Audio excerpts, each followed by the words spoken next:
Hello, welcome to Central Florida Salute YouTube. Today I have the honor of having a couple, married couple, who one was Army, one was Air Force, and we know who the real boss is. Stephanie and Gary Wynn. They live in on the ranch, Veterans Ranch here in Webster. So I'm going to start with the better looking one first. I don't blame you, Bob. And also, I know, you're a commanding officer. So, well, Stephanie, tell me a little bit about yourself. Where are you from? You're from Arkansas also, right? I am not. No. I was born and raised in Missouri. Oh, Missouri. And in a small German community called Kohlkamp. And so that's where I was born and raised. I didn't move to Arkansas until 1995. I was already in the midst of my military career at that point. Yeah, so you were Army National Guard. Yes. So when did you go in? Why did you go in? So I joined in September of 1985, and I joined the 135th Field Artillery Brigade as a single-channel radio teletype operator.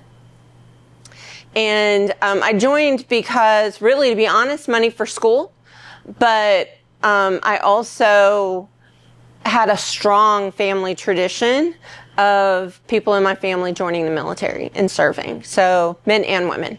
So, tell me about it. Who did you have? So, my father was an Air Force veteran. He's the oldest of seven, 6 boys and 1 girl. The 1 girl did not serve, but his brother served in Air Force and Army and in various ways, and some just did a tour and some did 20 years. So, but my mother's cousin was a WASP in World War II. Women Air Force service pilot. Really? Yeah. I did a show on the WASP, and I got the honor of meeting one of them a while back. But there's a documentary, Silver Wings and Flying Dreams, all about Lady Wasp. Yeah.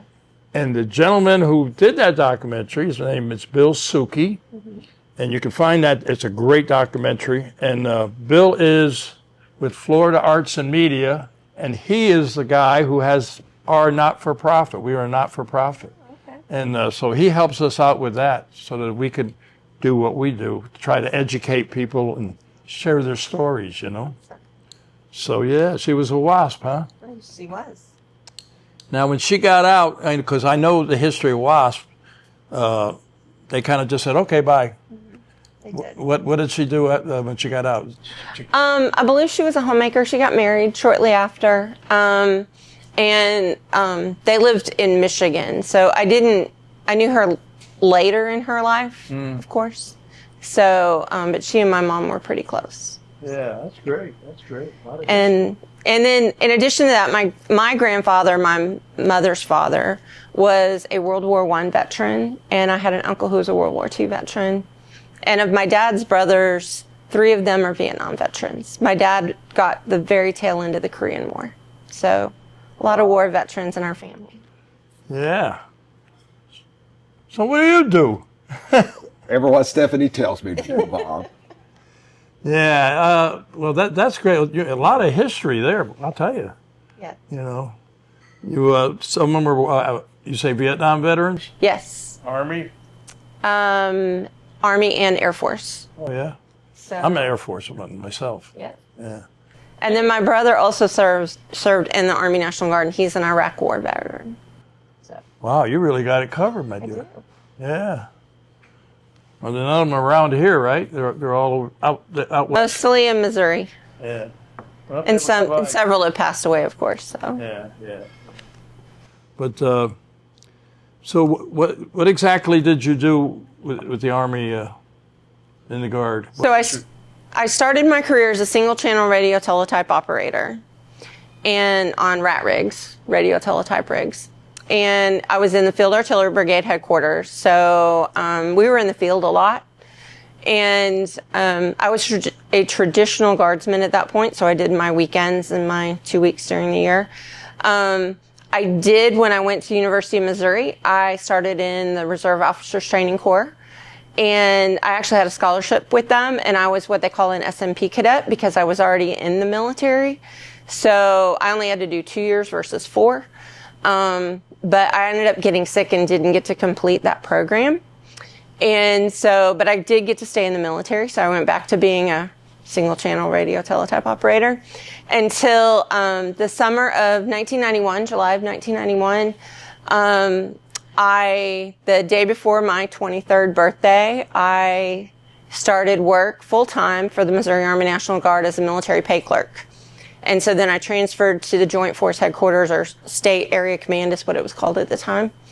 And I worked at the Missouri Army National Guard Headquarters in Jefferson City for 4 years, full-time, as a dual status technician. So I was paid GS during the week and did my weekends and everything as a traditional guardsman. But I had to be in the Guard and I had to wear my uniform every day. So that was part of the program. And then in January of 1995, I became the very first social services assistant in the family program for the Missouri Army National Guard. And I was in that position for 7 months before I transitioned to the Arkansas Army National Guard. And I was the secretary to the Command Sergeant Major, State Command Sergeant Major. And I did that, and I moved across desks a couple years, or about 3 years later, to be the administrative assistant to the Chief of Staff for the Arkansas Army National Guard. And I also had all the traditional general officers, the ones that came in on the weekends. So that was a lot of responsibility. And I became, as an additional duty, the protocol NCO for the command group for the Arkansas National Guard. Wow. Wow. So how many years you do with the Guard? I did 21 years in the Guard. And then again, I transitioned from being a dual status technician to a full civilian technician or civilian employee. And I did that for a total of 32 years. Almost 15 of that was dual status. So. Wow, she had a busy career. She did. Yeah. And she was very good at it.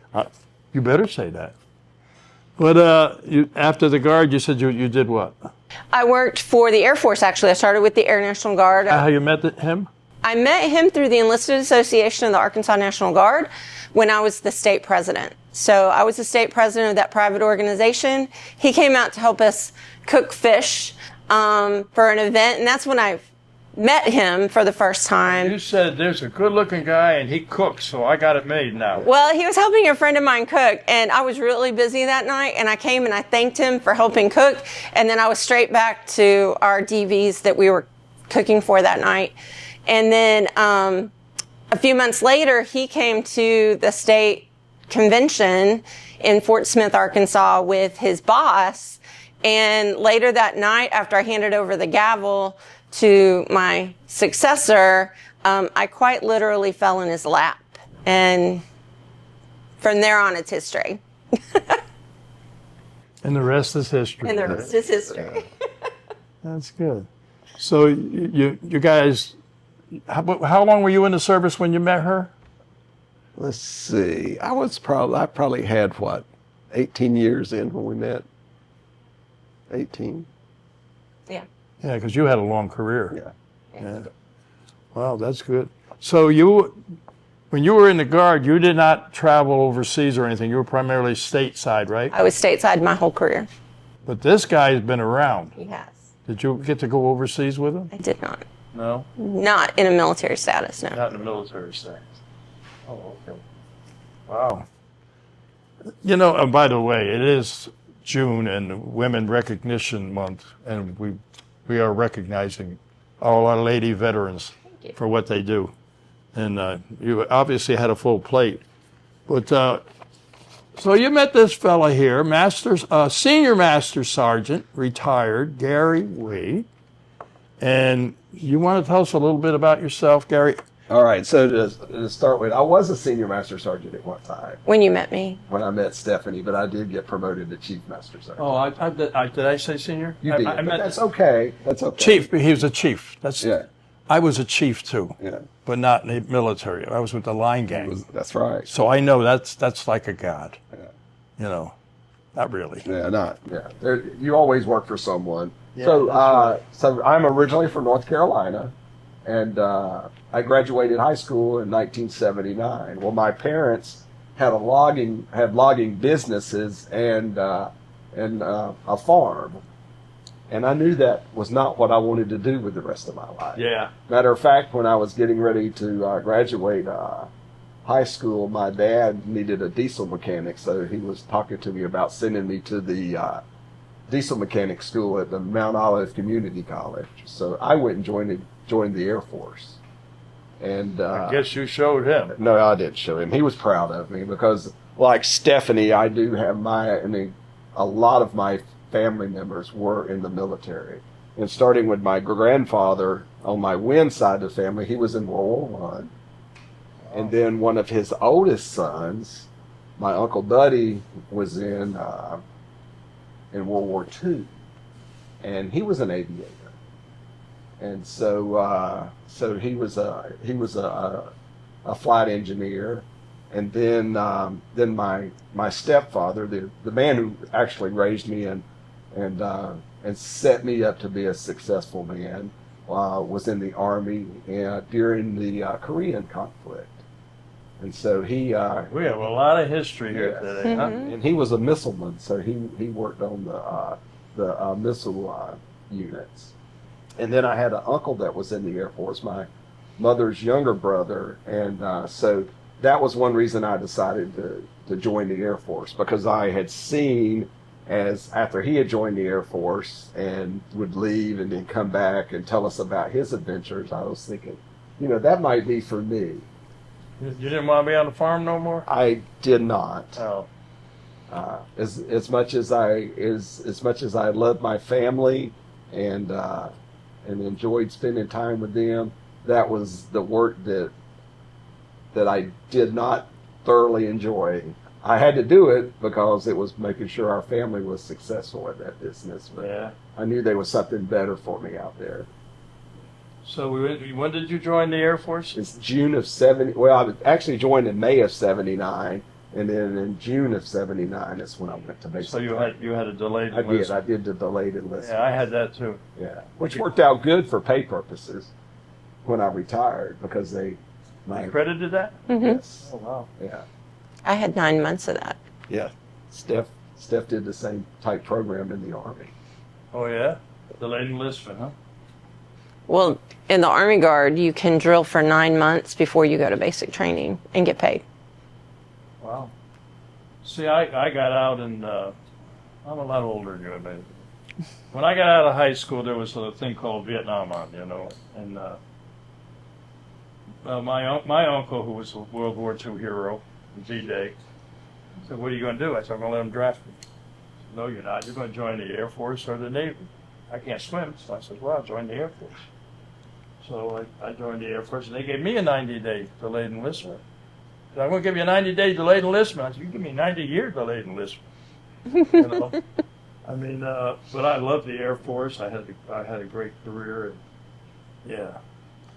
And I remember the delayed enlistment program. But I didn't stay like you guys. You were career. I wasn't career, so it doesn't count to anything for me, I guess. But so Gary, where did you go in? And you went to basic at Lackland? I did. So I went to basic at Lackland, and one of the things that my mother's brother recommended I do was become a loadmaster. And so that's what I asked my recruiter for. And at first he told me there was no positions available.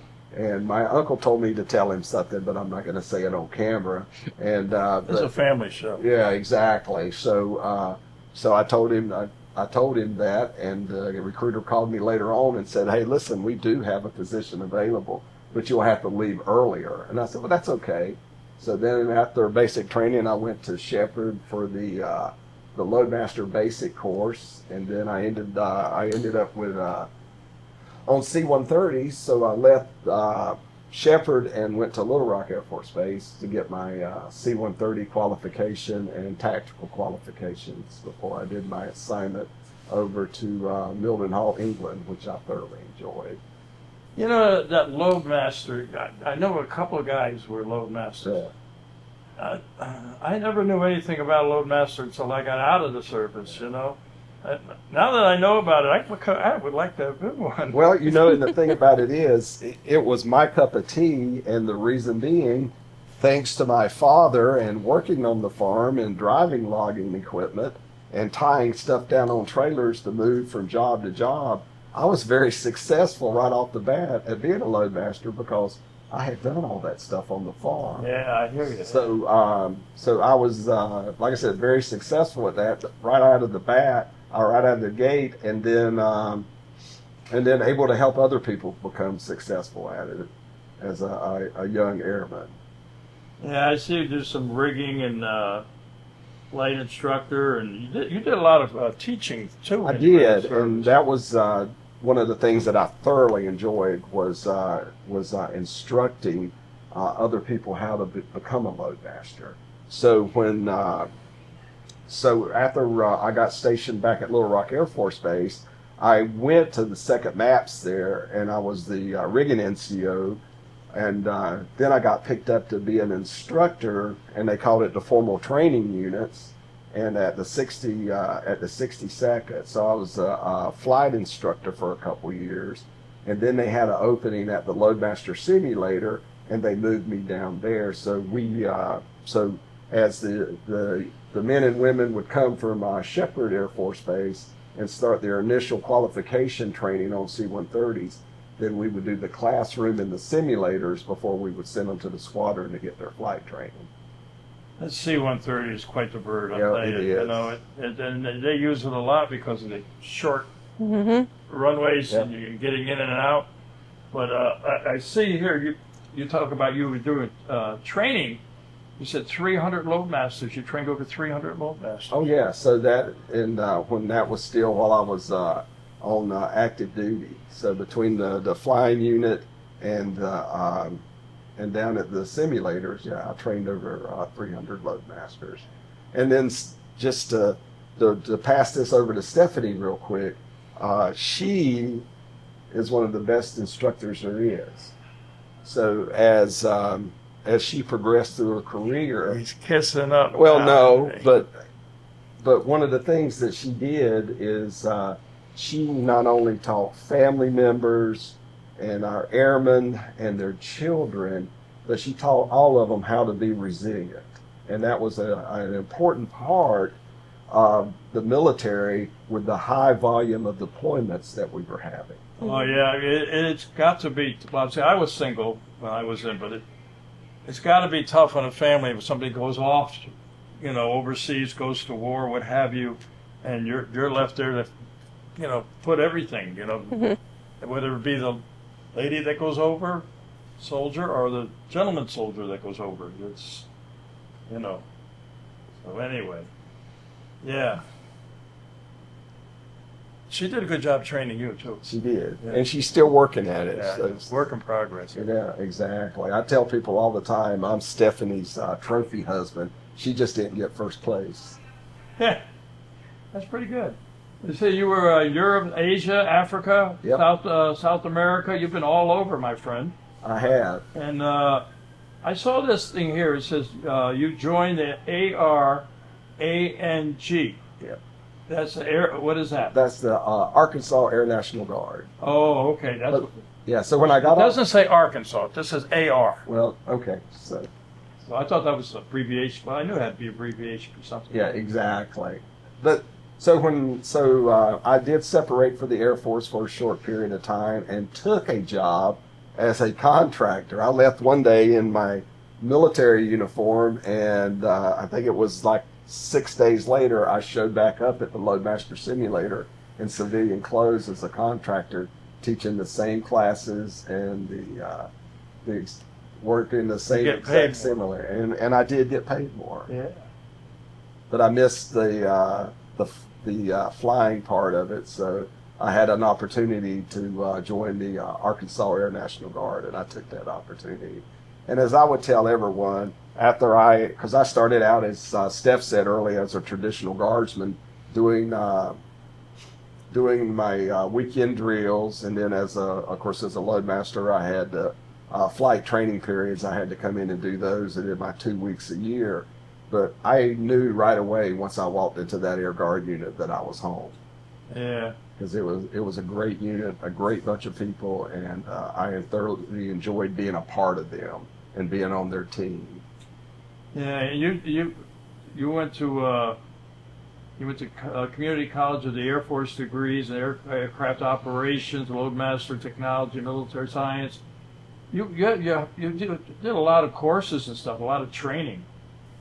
You know, what is you got one experience that you really want to talk about? You know, mission or So there's numerous ones. I think I'll tell you one that was exciting for me as a young airman. I flew into Africa. It was one of probably the very first missions. I was still an airman first class. That's an E3, but I was fully qualified as a loadmaster. We landed at this location, and and they called we had these pallets on board, and they were connected together, and they were basically they were setting up some Quonset huts there. So they had all the building material on these 3 pallets, and as we were flying in there, they were supposed to have equipment there to unload it, but of course when we got there, the equipment was broken. yeah. And so at that time there was a method called Method C combat offload, where you downloaded the pallets on the 55-gallon drums, and this was while the airplane was still running. But I would tell the pilot to taxi forward, and at that time he would taxi forward. I'd tell him to stop. We put barrels under the pallets. I'd lower them down. He'd taxi forward. We set it because it took 4 barrels for each one. Well, the funny thing about it is you have to hook chains to an anchor point. Well, usually your anchor point was a big vehicle. Well, I asked those guys, I said, hey, we need a big vehicle. And they went, well, our vehicle went to town. So they didn't have a big vehicle to hook to, but there was a big pole that was close to the taxiway. So I got and one of the things the C-130 can do is back up. So I back taxied the plane up to the pole, and I took about 15 chains out of the plane and hooked to the pallet, hooked to the pole, got everything undone. We took off, headed back to Germany, and everybody's patting me on the back, calling back over the intercom, way to go, Load, you did such a great job. You know, you're really going places, man, we'll fly with you anywhere. And I'm just sitting back there with a big swelled up head. Eating it all up. Oh, I was. And about on the final approach, and I was doing my before landing checklist, I remembered I forgot to get the chains. Oh. So I went from hero to zero, just So like that. much for that attaboy, huh? Exactly. One, oops, it gets rid of all the I know, attaboys. isn't that a shame? So that was, like I said, that was one of the funny. That was a great mission. I did really well, except for getting the chains. You not only did a lot with being as a loadmaster and flying around and dropping stuff off in the Air National Guard and training people, but it says you were the chairman of the board of directors for the Arkansas Freedom Fund. Now, what is that all about? So, so you know Mark Leonard, my partner in crime out at the Veterans Ranch and Rescue Center. So Mark set up the Arkansas Freedom Fund. He had started working with the Wounded Warrior Project on the bicycle rides they were doing. So, so Mark was like their touch person in Arkansas. So when they were coming through Arkansas, so he had set it up so they would always provide some Arkansas veterans to ride with them. So the veterans at that time, it was only happening once a year. Yeah. So the veterans in Arkansas were like, man, we'd like to do more of this and get out. It's so much fun getting out, riding a bike, visiting with other veterans. So Mark set up the Arkansas Freedom Fund. So him and I have known each other since the early 80s, and he had contacted me, and I had worked with the Wounded Warrior Project and that program through our state command sergeant major. She had asked me to do some things for it. So I had worked with the program. So me and Mark started working together, and then he started the Arkansas Freedom Fund, and it did start out as a bicycle program.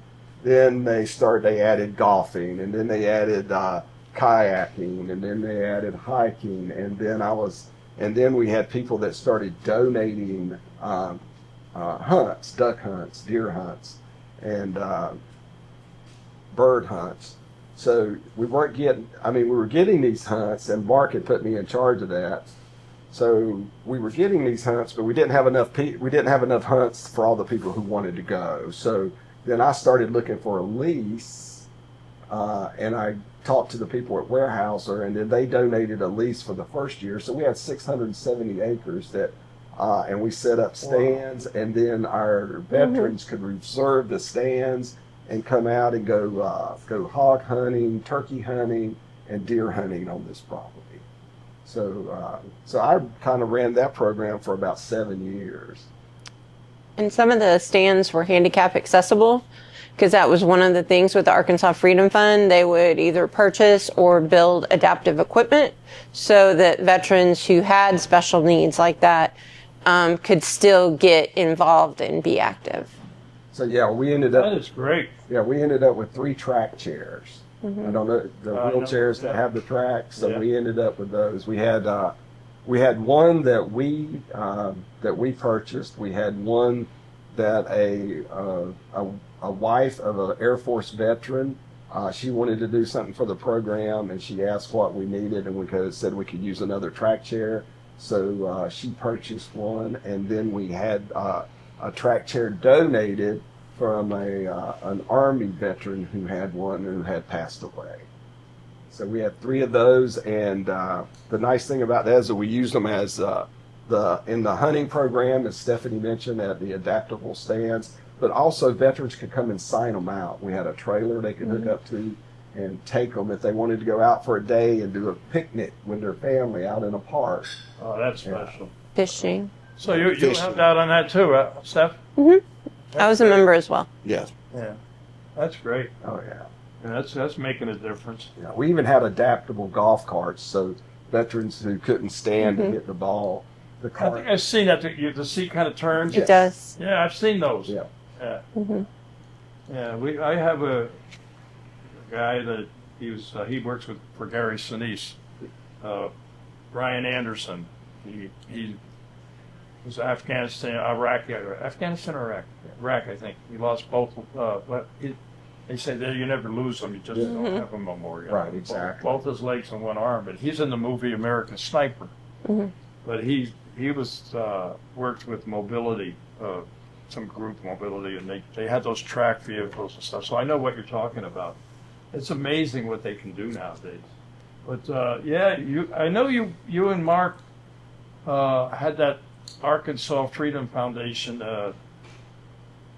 Now you're both over in Florida, and obviously we're not running Arkansas anymore, but you got something started up there now with the ranch.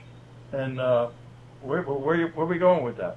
So when we actually moved down here in 2022 for Stephanie to finish her career as a Department of Defense employee at MacDill Air Force Base. And our intentions at the time was for her to finish her career here, which was she was going to be here for about 2 years. 2.5. Yeah, 2.5 years. And then we were going to move back to Northwest Arkansas, where our daughter and her family is. So, but when we got here, Mark and Tammy were living in Frostproof in a RV resort. And one of the things that we thought we were going to do as 2 couples was drive around the United States in our RVs and hang out. And so, but in the meantime, they decided they were going to buy this ranch. Yeah. In Webster, Florida. So when we went out there, and Mark had the idea, he wanted to set it up so that veterans could come to Florida. It wouldn't cost them an arm and a leg. It would give them somewhere to stay. He wanted to start out with a campground. Unfortunately, the community wasn't behind it, and he didn't have enough property to do that. And so they did tell him he could do some tiny homes and some little cabins and stuff. So he was excited about doing that. And then I was going out as he was doing stuff and helping him. Well, one of the things that we had back in Arkansas that we had left in Arkansas was our tractor and all the implements. And I could see right away that Mark needed these. So I talked to Steph about it, and she was good with it. So we brought it. I brought my tractor and the implement. I rode your tractor. You drove my tractor. I've got Yeah. photos of you on that tractor. Yeah. And so we brought the tractor down, and that started helping a lot. And then when Steph was working, a lot of times I would come up and stay a few days at the ranch and help Mark and Tammy out and clearing property or clearing land and just making sure we were getting stuff going in the right direction. And so him and Tammy's worked really hard with that. So right now they've got a big barn that people could come out, see the chickens, get some fresh eggs. They've got goats that they can come out, they can pet. If people want to learn a little bit more about goats and how to trim their feed, how to give them shots and stuff, then that we have that corporate knowledge to pass that along to people. And then also they have a couple Highland cows and just real gentle And animals. 2 donkeys, man, Yeah, right? exactly. And then they have the donkeys, as you pointed out, the mom and the baby. And then they have 9 pigs. And so it's a great place for people to come out and just hang out, meet new friends, unite with old friends. I can attest to that. Yeah. You know, I mean, Yeah. I brought my great-grandkids out there. Yeah. And they had a ball, Yeah. you know, and so Mark, Yeah. you and Mark would make a great team. You know, of course, your wife is part of that, and his wife is part of it, all 4 of you. So what is the future for this veteran ranch? Where are you going?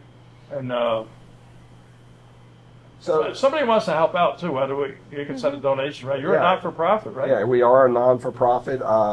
So if you'd like to volunteer your time, you can reach out to us and come out. We've always got stuff going on.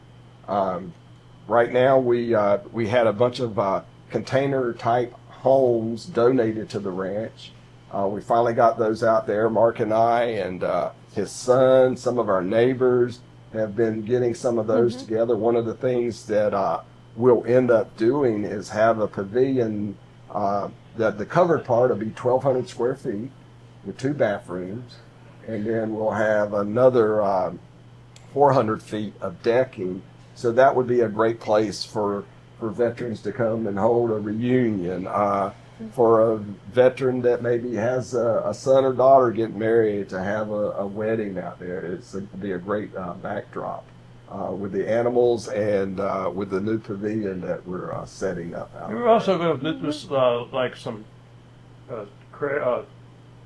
crops, something. Oh yeah, and that's the other thing. So right now, the tomato crop and the jalapeno crop and the onion crop is going crazy out there. So Mark and Tammy planted those, and they are just unbelievable, the amount of tomatoes and stuff we're getting. Matter of fact, Steph and I were talking about it. One of the things we'll probably do is, before we leave Monday, is make some spaghetti sauce up and can some spaghetti sauce. So, like I said, we have that type of corporate knowledge that we can pass along to Our partners are going spaghetti sauce. yeah. So, but now like I said, we like to grow the veggies. We share the veggies. But if somebody wants to come out, that's the other thing that Mark has offered. If someone wants to come out and have their own garden out there, we'll designate an area. They can come out, plant their own garden out there. They don't have to worry too much about fertilizer because we do clean out the animal pens quite often, and we have a big compost pile. So they're welcome to that. And then we have 3 wells out there, so we have plenty of water to water the garden. So that's always available to people to come out. And if people just need some compost to take back to their home, they're always welcome to that. I know. You know that. Yeah, my wife set me up to get some. Yeah. Yeah. In fact, now she's got me doing the irrigation system. Yeah. So yeah. But anyway, yeah, you and Mark and your wives, the 4 of you, it's amazing all of what you're trying to do and what you're doing, and I just hope it just keeps growing and growing. So like, these veterans, wounded veterans, are the families can come out and spend the afternoon and day. I know when I was up there with my great grandkids, they were running around chasing the chickens. They had a great time. They loved it. In fact, I'll be back up there. I got some more great grandkids coming up at the end of the month, so I'll be up there again. You know, but you have had a wonderful career in the military, and your wife has had a wonderful career. Both of you have done a lot for our country, and I'm proud to have you on the show. And like I said, you guys you served your country in so many ways, but when you got out, you still served. Mm-hmm. That's the kind of people I like. You know, well, I did 2 years in the Army. That was it. And what did you do since then? What did you do to make things a little bit better? You know, how are you educating your kids to understand sacrifices our men and women made? You know. So my beautiful bride here, after almost 40 years of service, She should get a medal. yeah, I'm telling you, when she retired, not only did she start an LLC so that she can keep passing along the knowledge that she got while she was in the Army and the a DOD Air Force employee, but she passes that information along. And also she went back and enrolled in college. So very proud of her to do that. What are you doing in college? You got your degree? I'm finishing my bachelor's degree because jobs were really busy and stressful for many years. So Yeah. I kind of kept delaying things and money. And so now I have the time and the energy to finish that degree. So Good for you. it's a life goal that I finish that degree, but Good for you. Yeah.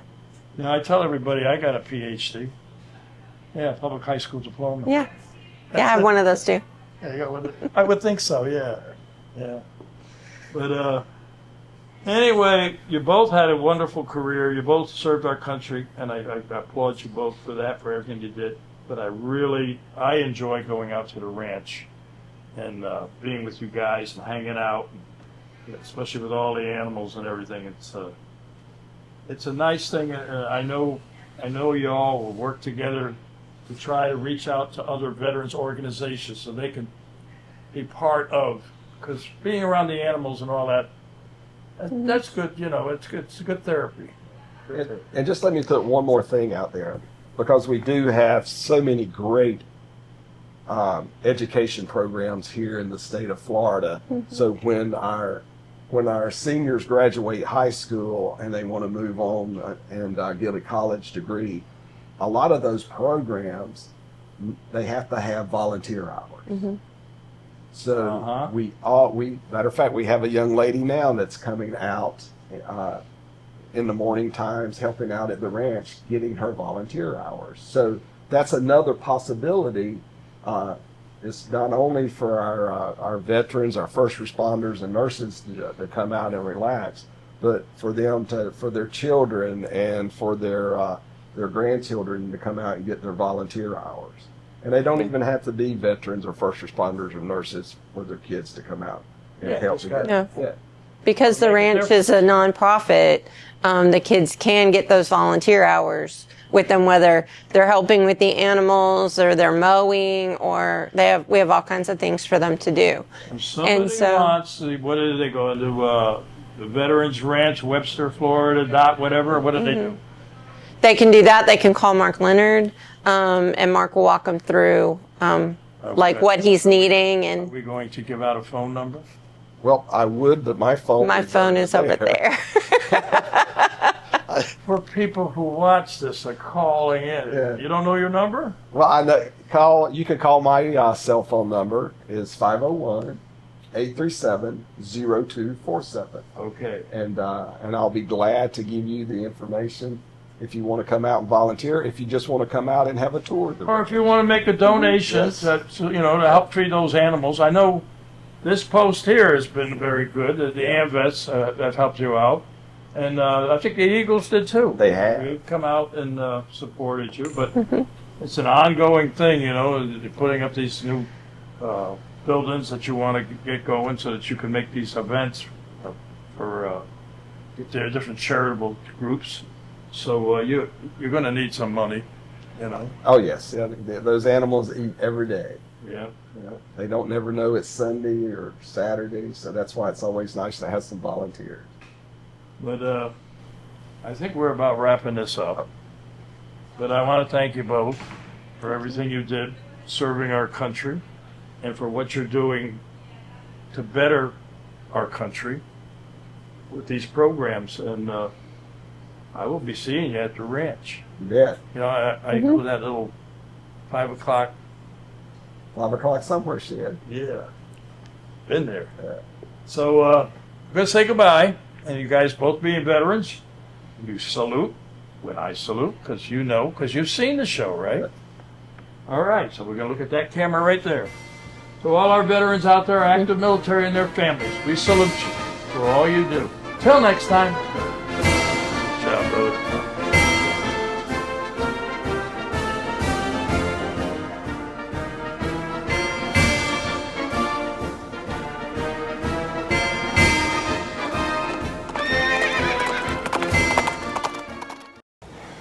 Today I'm at AMVETS Post 2006, a major sponsor of Central Florida Salute.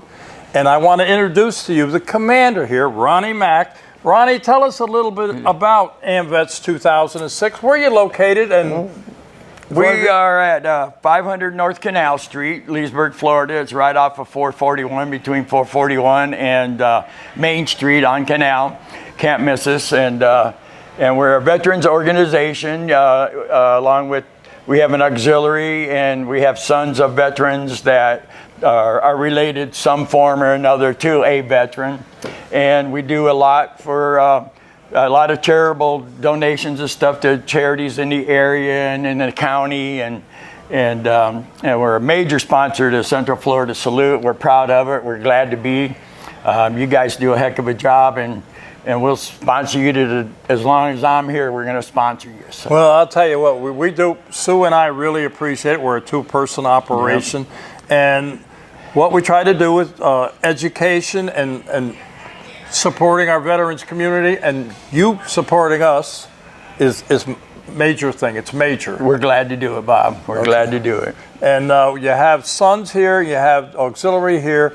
You've got a website too if somebody wants to join. Yep, it's don't punch into www. It's amvets-2006.org, and it'll take you right to our website, Facebook page, and all that's there, and you'll be able to find that. The webmaster, he tries to get the calendar on there every month, anything pertinent. There's a lot of other links on there for veterans to find out where to get help for certain claims and stuff like that. Our webmaster's really into that stuff. That's the guy you ought to be interviewing right there. So, well, you know what, he's got Ronnie? a lot of stuff. You have a lot of clout. You tell him to talk to me, and we'll get him on the show. Okay? I can do that. All right. But I just want to, on behalf of Sue and myself, we want to thank AMVETS 2006 because you guys are the major players behind us, and we appreciate it. But we just wish we could do more. We really do. Thank you. Thank you. You guys are awesome.